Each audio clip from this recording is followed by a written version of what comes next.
Welcome back, brothers and sisters. I am Braden. This is Langley Outdoors Academy, and thank you for stopping by. All right, guys, for this episode of Bullet Points this morning, we have got to do something that I really don't like doing. We have to watch a few segments from The View. I know, bear with me, this is really important because it shows you why we do what we do every day on this channel. Now, The View took it upon themselves to do an entire 9-minute segment all about how the Second Amendment is the problem. We shouldn't have the Second Amendment, and if we just got rid of guns, we would have no gun problems. The entire thing is pretty next level, so I've picked out a few of the top clips that I want to show you because every single thing that they go with here, completely refutable by actual fact and experience, and that's why we cover these things, because they actually hit on some studies that we've already done videos on.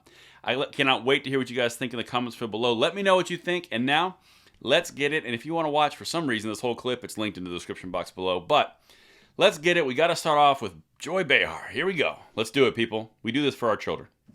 103 days into 2022, and there have already been more than 130 mass shootings in America this year alone. Did you know that? All right. I'm going to say this again. Do you guys remember 130 news coverages of mass shootings? No, you don't, because that's not exactly what is happening.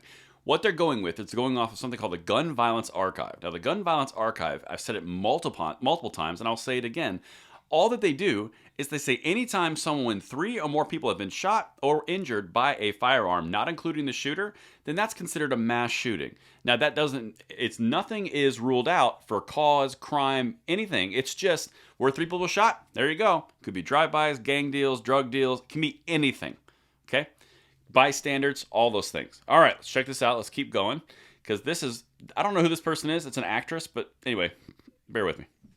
Julia said to me as we were coming out, they don't have this problem in countries where there aren't guns all over the place, but those countries do not have a Second Amendment. And I think that's the difference. That's the problem. But like you look at the UK, there's almost no gun violence. You look at New Zealand, you look at Australia. When you take away guns, you take away gun violence. Yes. Right. Well, I agree with that, but when you take away all the guns, there's no guns. Okay.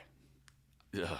Anyway, so the reason that I've showed that clip right there is, one, it's extremely simplistic to say, like, oh, if we only had no Second Amendment. Okay, well, our country was founded because of a Second Amendment and the right to bear arms, and it's going to stay that way. So that's not really part of the conversation.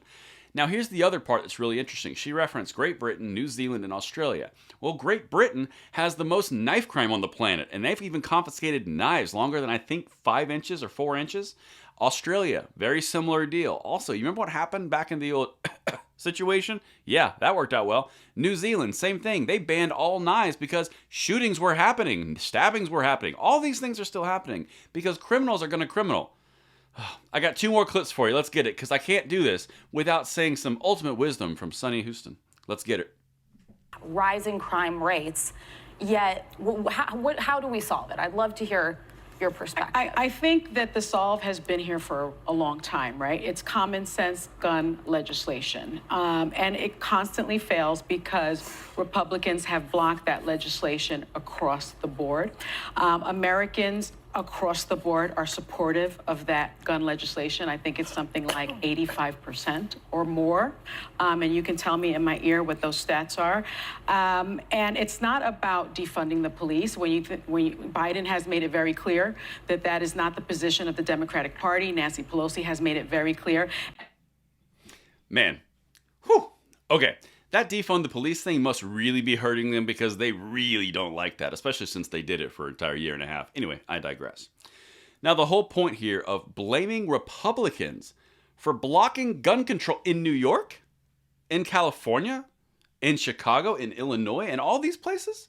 Did Republicans do that? No, they didn't, because those parties basically don't exist there. Also, you have ultimate gun control, blocking common sense gun legislation. California, number 1 for gun control. New York, number 3 for gun control. You have the ultimate ideal for gun control, and yet it's Republicans' fault. Not to mention the fact that in Congress, they have 50% of the Senate. They could pass the H.R. 8 and H.R. 1446 by the numbers, but they haven't for some reason, because even the majority leader, Chuck Schumer, hasn't put it on the floor for a vote because Democrats won't even vote for it because it's an infringement. You've got Arizona and West Virginia who aren't going to vote for it, and those are Democrats. This little game that they play of Republicans block common sense gun reform in ultra-left cities that have all the gun control they could desire is real tiresome. But let's keep going. I got one more for you. This is really important because we did a video on this study, and this is gold. We would have asked her. You know that I read in this article that people who own guns in their house, the person that they're most likely to shoot is themselves. Yes. Or Or a child, or their God children. forbid, takes a gun or finds the gun.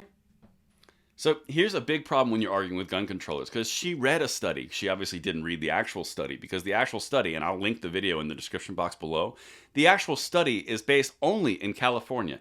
And the people who were actually doing the study said this is not a closed deal. This is not exactly perfect. Also, you can't really extrapolate this across other parts of the country.